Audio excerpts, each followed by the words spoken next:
Você sabia que existe versículos isolados, né? Não apenas no sistema religioso, como nós enfatizamos, mas também em graça, amados. E é muito interessante isso porque algumas pessoas podem usar esse texto fora do contexto, sabe, para criar uma ideia contrária ao conceito daquilo que o texto está se referindo. E é um problema muito sério também em graça. Por exemplo, nós falamos muito que o sistema religioso, um exemplo, usa João 10:10, que está lá, porque o ladrão veio, senão, a roubar, matar e a destruir.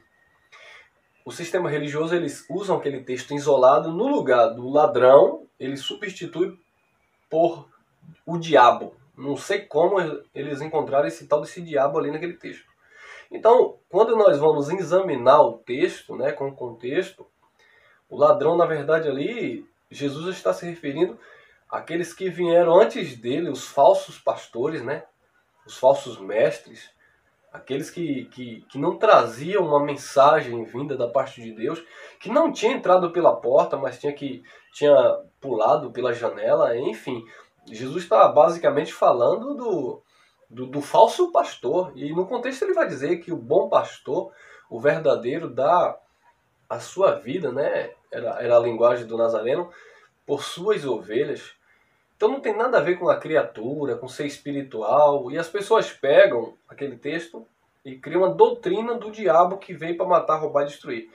Certa irmã esteve em uma reunião comigo, com o ministério, e no final da reunião, quando eu expliquei sobre esse texto, ela disse: mas irmão, eu passei 30 anos em uma igreja acreditando que esse texto se referia ao diabo que veio matar e roubar e destruir.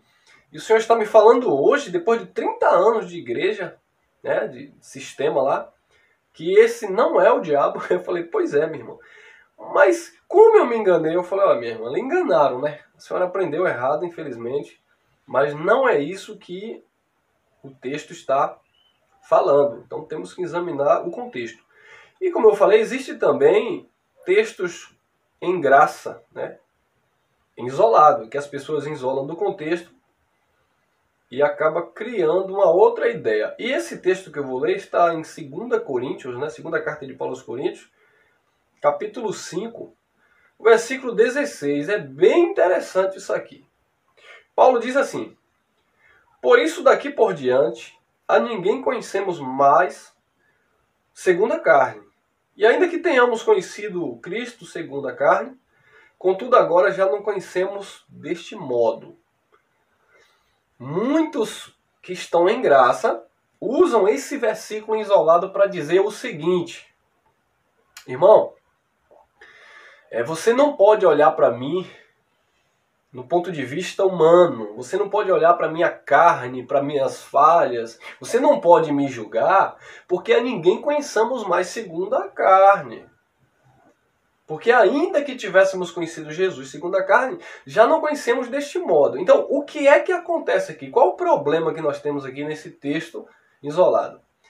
É que assim como o sistema religioso, eles usam lá a passagem de Mateus, lá no capítulo 7, que diz assim: não julgueis para que não sejais julgados, porque com a mesma maneira que vocês julgam, vocês também serão julgados, que também está fora do contexto. Muitos em graça estão usando este versículo isolado para se cobrir, para se proteger. Isso é uma malícia, porque eles dizem: olha, irmão, você não pode me julgar segundo a carne. Bom, eu não posso te condenar, como você não pode me condenar, não podemos, né? Mas o que seria julgar?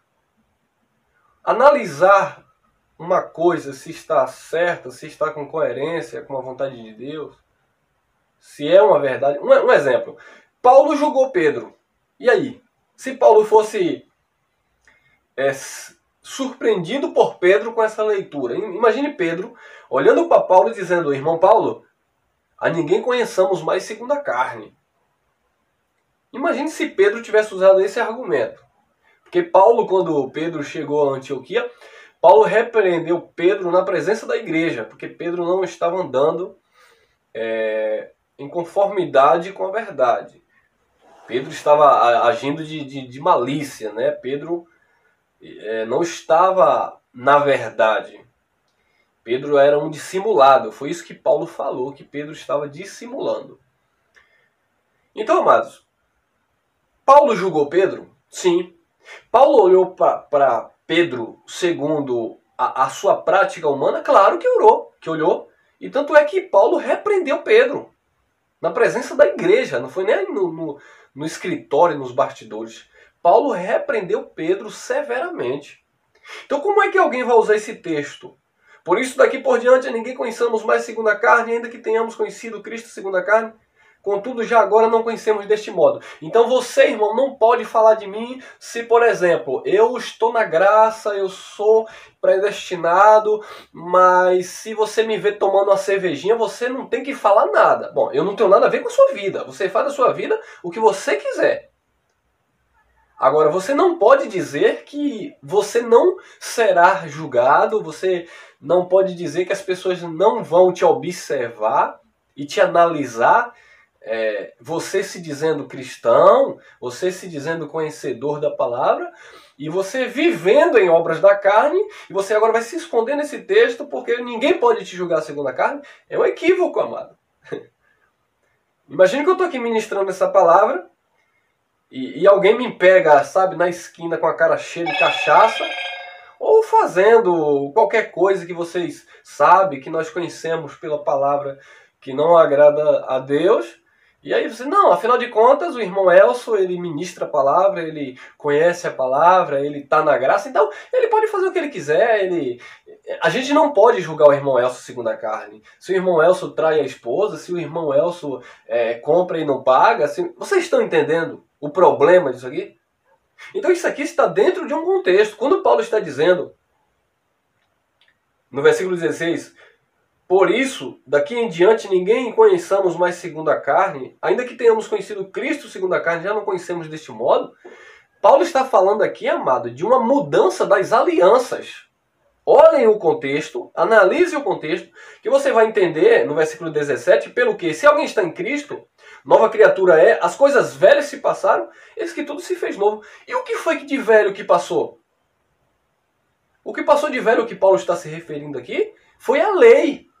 O modo de as pessoas enxergarem Deus. O Jesus que Paulo disse aqui, que não era para ser visto mais deste modo, era o Jesus de Nazaré, que estava cumprindo a lei de Moisés.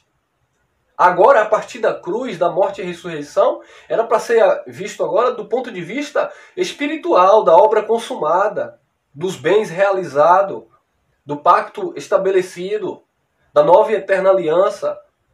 Sabe? Direcionados agora, não ministrados por anjos, mas sim pelo próprio Espírito agora, direcionado pelo próprio Deus. Então não tem nada a ver uma coisa com a outra. Eu não posso pegar esse texto e esconder os meus erros, as obras malignas, e dizer que você não pode me julgar segundo a carne.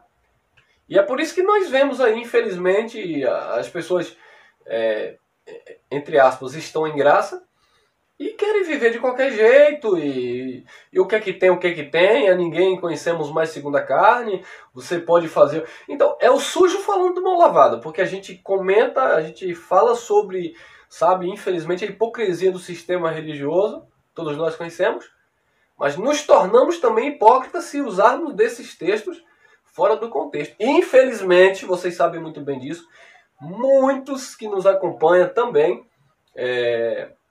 se beneficiam, entre aspas, desse texto de uma forma totalmente equivocada. Tá bom, amados? Então, essa é a minha palavra que eu quero deixar nesse pequeno vídeo. E nós vamos voltar outras vezes falando também de outros textos isolados em graça que as pessoas estão distorcendo para se beneficiarem. Tá bom? Que a graça e a paz do Senhor esteja com o teu coração, que você esteja crescendo a cada dia no amor do Pai. Graça e paz. Até a próxima.